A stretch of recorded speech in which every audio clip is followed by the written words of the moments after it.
r/AskReddit. What was the creepiest thing you saw while visiting someone at their house?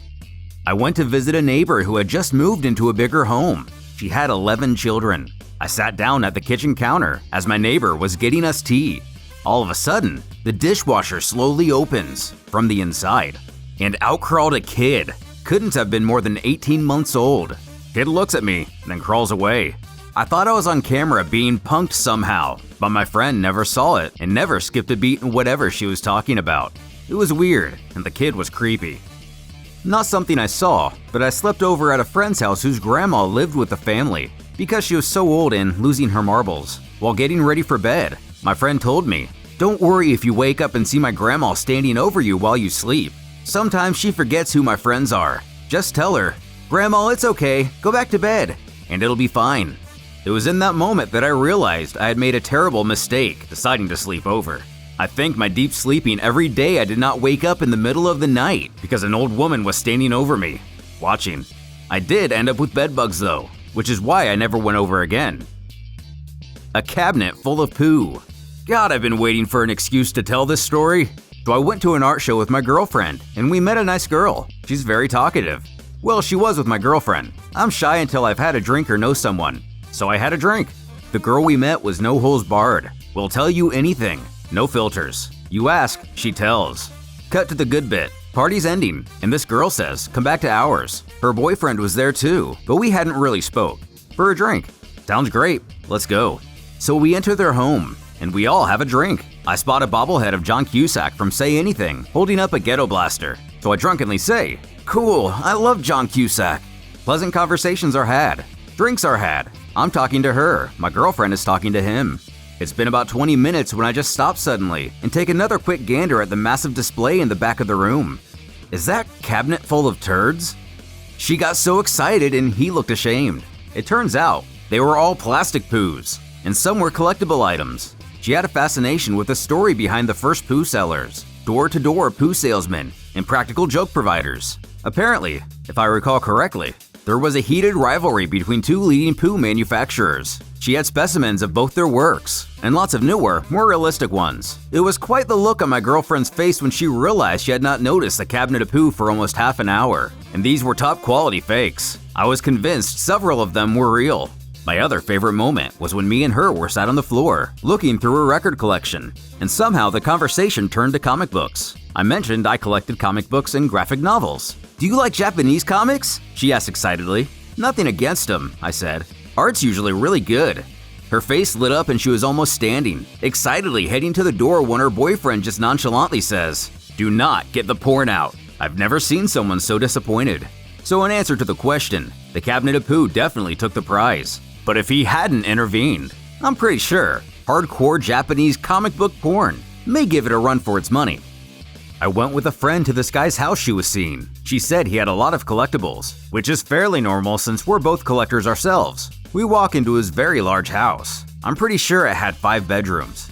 And every surface, literally every surface, was covered in figurines. I'm talking about the edges of the staircase, the banister, in between the slats on the handrail, the kitchen counters, the coffee table, the top of the cabinets, the edge of the bathroom sink, the windowsills, hanging from doorways. There were countless bookshelves and display cases, overflowing with items. Nothing about the collectibles were creepy. It was just your run-of-the-mill nerd stuff, but oh my god, the sheer amount! It felt like a sarcophagus. I was at a sleepover and we were watching a movie in their shed, and since we were 10, it got scary. So we went back into the house and we passed by this, what we thought was a toy snake. It was humongous. Anyway, my friend brushes it off saying it was probably her brother's, and we went inside. I mentioned it to her mom saying it was so cool and she was like, "What? Toy snake?" Turns out, it was a 2-meter snake that was definitely venomous. I'm Australian. My uncle had an entire room of pornography, magazines and DVDs just laying around.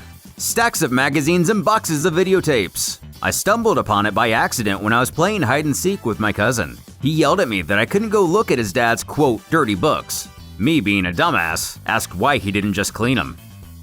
Had a sleepover at a friend's when I was about 12. The dad sat at the dinner table in only his tidy whities and didn't say a word. The entire family was clearly intimidated by him, so no one else said a single word for the entire meal either. I never slept over again. I was visiting a friend as a child, and she let me peek into her older sister's room. It was completely red. Red lacquered walls, red rug, red bedspread, lamp with a red light bulb in it. 11-year-old me was horrified. The room was decorated by a crappy indie horror game developer. Red means scary. I had an acquaintance who invited me to his home for a party. The guy was an amputee due to a diabetic foot, I think because I didn't pry. But a few years back when he got it amputated, he decided it would be cool to get the bone kept. So this bone foot is used as a paperweight on his desk right now. It was creepy when I saw it. Now I think it's kind of cool. I think he got the idea off an article once of some guy doing the same thing. Back in high school, a longtime friend of mine used to work for a stereotypical, eccentric rich guy. Mainly charity and nonprofit stuff, but he collected the rarest historical memorabilia, and my friend was giving me an unofficial tour of the room where this guy stored everything. Two that freaked me out were Haitian slave shackles from colonial times and a cracked voodoo doll that was supposedly haunted. Nope, no thank you, sir. Do you want ghosts? Because that's how you get ghosts. My husband and I were house shopping. We go with our realtor to view this one house that was super nice, checked all our boxes, and within our price range. The first thing we noticed, there were security cameras in every room, even in the bedrooms. Odd, but whatever. We finally get to the master bedroom, where there was a shrine of a maybe 5-year-old girl above the master bed. There were old boutiques of flowers and candles surrounding the shrine, which led us to believe the little girl was deceased. They even kept the girl's bedroom fully intact, so we noped out quick. They pulled the house off the market the next day. We suspect they were watching us on their surveillance. Not necessarily visiting, but for a couple months I lived in a house with an older woman, late 80s, whom I provided care for in exchange for room and board, rather than paying rent. Her late husband had been a doll maker, and I'm not sure if he still does, but at one time, he held the Guinness World Record for the smallest doll with moving parts, made without a magnifying glass. The parlor was lined with glass cabinets, showing some of his best and favorite dolls. Nobody really hung out in that room because it was supposed to be kept nice for visitors. I wasn't even allowed to sit on the couches. So the whole time I was living there, that room always had a musty, impersonal feel to it, even though it was cleaned and dusted on a regular basis. I passed through that room every once in a while to look out the front window, or on my way from the bedroom to the kitchen. Every once in a while, I would take a quick peek into the glass cabinet and check up on my favorite dolls. That's when I started to notice that the dolls would change directions. They'd be facing front the first time I looked at them, but later in the day, they'd be facing the side or the back. I told the owner about this, and she said she never noticed it, but nobody could have been moving it because the cabinets were all locked with a key she kept in a secret place in her bedroom. The only people who ever came into the house were me, her sister, her brother-in-law, her grandkids, and the cleaning lady once a week. The majority of the time, it was just the two of us. And her family hardly went into that room anyway. I always thought it was weird, but I never really thought it was that scary.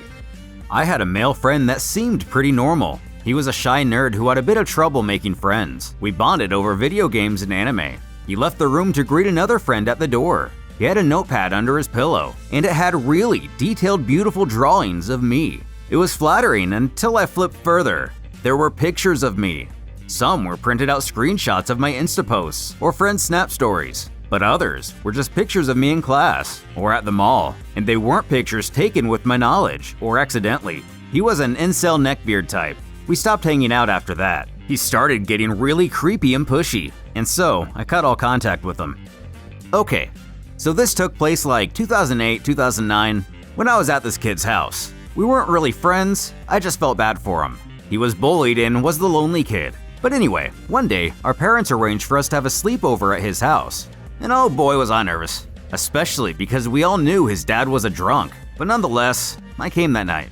Now the night went normal, and I saw a side of the kid that I hadn't seen in school. We play on his PSP-like system. I think it was a knockoff.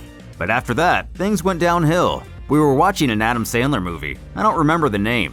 When the kid asked if I wanted to see his dad's work projects, I happily said yes. I knew his dad did stuff with house renovation, so I was excited. We went to the garage and his dad's desk was there. The kid showed me stuff his dad was working on, but it was just a lot of paperwork type stuff. He kept opening drawers frantically, as if he were looking for something. When he pulled out what I thought was a comic at first, it was colorful and had bright comic vibes, but had real images of brutal car accidents and other deaths. I remember they had captions of sly remarks, which would go something like, if there was a brutal tiger attack, It would say, "Cat's got your tongue?" and other weird remarks like that. The kid laughed at it and referred to it as his dad's death books. There were a few others of the same fashion. I'm still to this day scarred for life because of this, to the point that when I got home, I didn't even tell my mom. Aside friends, this is the first time I'm speaking of it. As for myself, there's not really one specific time that comes to mind. I don't get creeped out too easily, and nothing that crazy has ever really happened. But a few times, while house shopping, I've gone to check out an old property. Most of the time, they haven't been lived in for years, because I just like stuff that's old and has some character, especially that's out in the middle of nowhere. Me and my friend John, who's very country himself, I wouldn't say country, maybe just more rough. He can handle a situation, and there's no time, whether it be city or country, I've ever seen him uncomfortable himself. But we're going down a road in Podunk, Indiana, to check out a house I saw that was pretty cheap. To the left, we see a burned down house. Up front, we see a bunch of other houses that have no organization whatsoever, just like you go into the cookie cutter neighborhoods and everything's perfect. It was like a 4-year-old designed this quote-unquote neighborhood. Get 20 feet down, we see another burned down house. We get another 20 feet down and we get some people just mean-mugging all hell out of us. We finally get to the house to look at it. There is literally a suspension bridge going from the gravel driveway, side road, whatever you want to call it, to the house itself. It's about this time we decide this property isn't even worth looking into any further. The best way I can describe it is just hills have eyes, or wrong turn. So I looked at John and without even looking at me, he just said, "Yeah, let's get on out of here." Come to find out later, it's a meth den. Thank you so much for watching this video here today. If you want more Reddit stories and want to help fight the robot threats, hit that subscribe, comments, and like this video. It really helps the algorithm, so do your part to help humanity thrive.